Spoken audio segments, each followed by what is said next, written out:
ho pensato di prendere il nome di Leone XIV.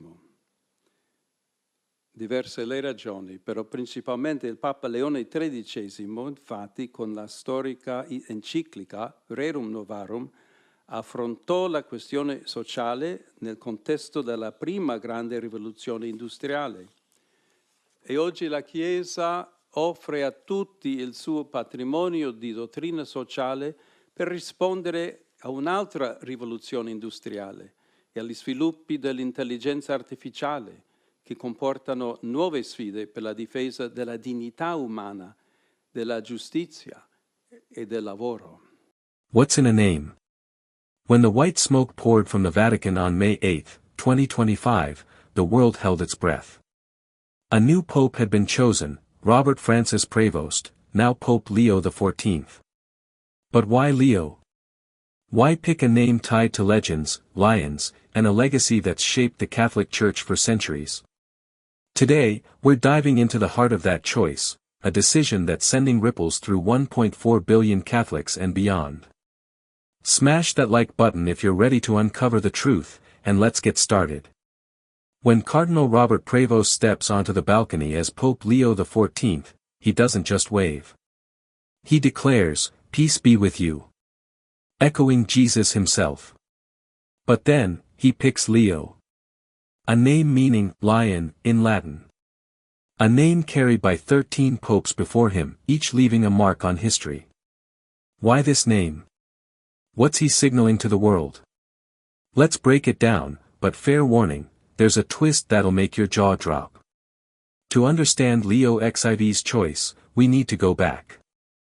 Way back. The name Leo isn't just a cool nod to strength, it's a beacon of Catholic history.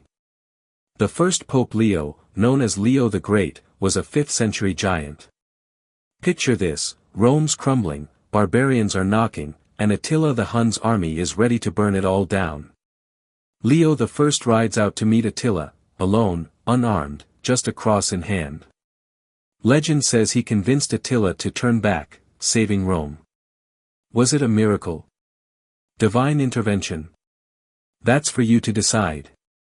Fast forward to the 19th century, and we meet another Leo who changed the game, Pope Leo XIII. This guy was a rock star in a cassock. He ruled from 1878 to 1903, one of the longest papacies ever. Why does he matter? Because he tackled the Industrial Revolution head-on. Workers were suffering, long hours, dangerous factories, families torn apart by poverty. Leo XIII didn't just pray about it, he wrote Rerum Novarum, a groundbreaking letter that became the cornerstone of Catholic social teaching. It demanded fair wages, workers' rights, and justice. Sound familiar? In 2025, with AI and automation shaking up jobs worldwide, could Leo XIV be hinting he's ready to face our own revolution? Hold that thought, because there's a clue in his past that'll blow your mind. Okay, let's talk about the man himself, Robert Francis Prevost. Born in Chicago, 1955. A kid from a devout Catholic family, altar boy vibes, with French, Italian, and Spanish roots. He's not just American, he's got Peruvian citizenship from decades as a missionary in Peru. This guy's lived with the poor, taught priests, and built bridges in marginalized communities.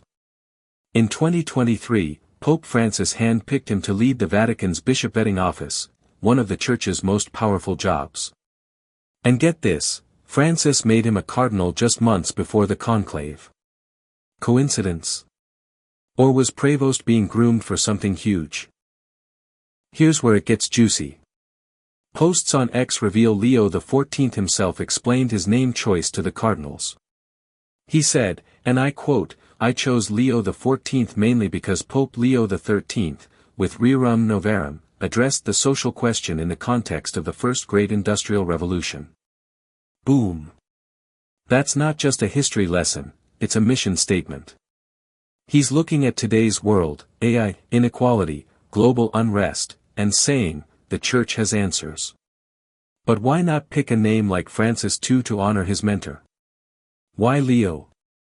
There's a personal reason, and it's tied to his Augustinian roots. If you're loving this deep dive, hit that subscribe button and ring the bell, we're just getting started. Prevost is an Augustinian priest, part of an order founded on St. Augustine's teachings. Augustine, the guy who wrote Confessions, was all about seeking truth through faith and reason. He once said, "With you I am a Christian, for you I am a bishop." Sound familiar? Leo XIV echoed that in his first speech. "With you I am a Christian, for you I am a bishop." That's not just a catchy line, it's a vow to serve, not rule. Could Leo XIV's name be a nod to Augustine's lion-like courage in facing a chaotic world? Or is there another Leo in history, a lesser-known one, who holds the key? We're about to find out, but first, a question that'll change everything. Before we go further, let's pause. The name Leo isn't just about past popes, it's a signal for the future. Is Leo XIV preparing to roar like a lion against today's challenges? Or is he channeling a quieter strength, like Augustine's humble service? One thing's clear, his choice is no accident. Now, the name Leo carries weight, not just in Rome, but across the global Catholic community. Think Brazil's 130 million faithful, or the vibrant churches of Africa. When Robert Prevost picked Leo XIV, he wasn't just thinking about dusty history books. He was looking at you, me, and every Catholic navigating a world of change. His Augustinian roots give us a clue.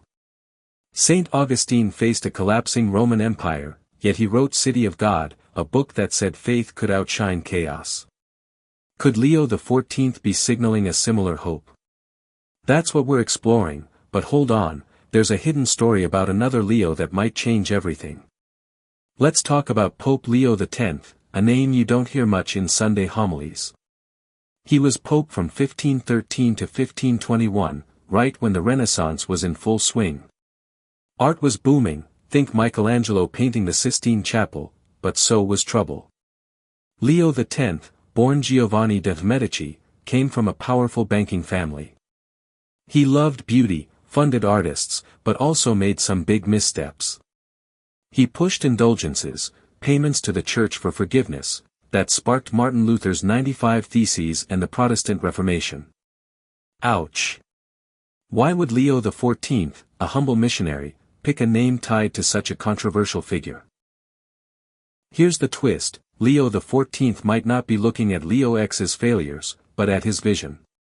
Leo X dreamed of a church that could inspire through beauty and unity, even if he fumbled the execution. Prevost, with his decades in Peru, knows the power of bringing people together. In Peru, he built schools, trained priests, and celebrated Mass in remote villages. He saw faith light up faces in the Andes. Could his name choice be a promise to heal old wounds, like those from the Reformation, while inspiring a new renaissance of faith? That's a big idea, but there's a personal detail in his life that makes it even more real. Prevost's time in Peru wasn't just a job, it shaped his soul. Picture him in the 1980s, a young Augustinian priest, trekking through dusty mountain paths to reach communities forgotten by the world. He learned Quechua, the language of the Inca, to connect with people. He didn't just preach, he listened. That's the heart of an Augustinian, seeking truth through love.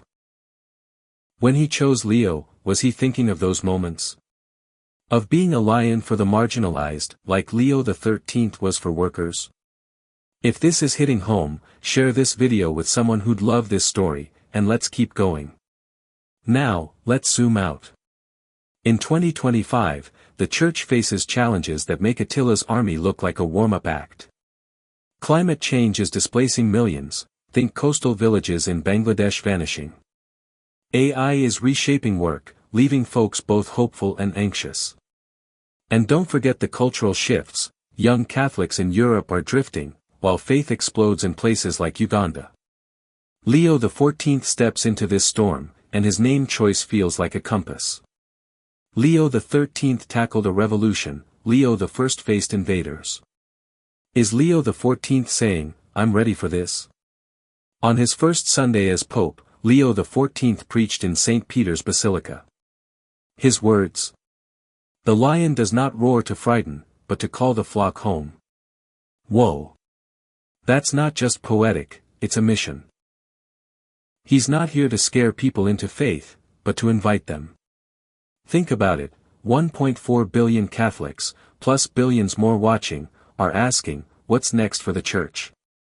His name, Leo, is his answer, a call to courage, unity, and service. But here's the kicker, he mentioned another Leo, one hardly anyone talks about, Pope Leo XII. Why? This guy's reign in the 1820s was short, but he fought to protect the Church's freedom against secular governments. Is Leo XIV hinting at a new battle for the Church's voice? You're not gonna believe what's coming next. Let's pull it all together. Leo XIV's name isn't random. It's a bridge, connecting Leo I's bravery, Leo XII's justice, Leo X's vision, and maybe even Leo XII's fight for freedom. But it's also personal. As an Augustinian, Prevost lives by Augustine's rule, love God, love others, and seek truth. His years in Peru taught him to be a lion for the voiceless. His name is a vow to lead with strength and humility, like a shepherd who roars to guide, not to dominate. If you're loving this, hit that subscribe button and ring the bell for more stories like this. But here's the final question, what does Leo XIV's name mean for you? Whether you're Catholic, curious, or just love a good story, his choice is a challenge. It asks us to be lions in our own lives, bold, faithful, and ready to serve. Comment, what's one way you can live with lion-like courage today? And if this journey blew your mind, share it with a friend. Pope Leo XIV's name isn't just a headline. It's a call to action for a world that needs hope. Let's answer it together.